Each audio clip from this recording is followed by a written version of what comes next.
کان نبی صلی اللہ علیہ وآلہ وسلم اذا قبل رمضان خطب الناس، محبوب علیہ السلام رمضان تو پہلے لوگوں نے خطاب کریں ہیں، لوگوں نے گفتگو کریں ہیں. ثم قال، محبوب علیہ السلام ارشاد فرماتے ہیں اتاکم شہر رمضان، اے لوگوں تمہارے کو رمضان کا مہینہ آنا لے. محبوب علیہ السلام ارشاد فرماتے ہیں کہ رمضان کا مہینہ آنا لے. یا رسول اللہ پہلے مہینے آئے لیکن رمضان کا مہینے کی خصوصیت کیا ہے؟ محبوب علیہ السلام نے ارشاد فرمایا اتاکم شہر رمضان، تمہارے کو رمضان کا مہینہ آنا لے فشمروا لہ، ارشاد فرماؤ کی تیاری کرو.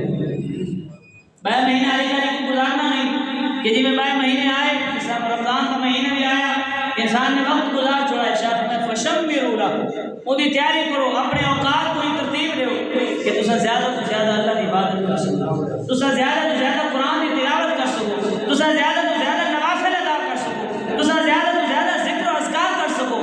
ارشاد فرمایا احسنوا نیاتکم، یہ اندر تسا اپنے نیتوں کو درست کر لو. یہ ایک ایسا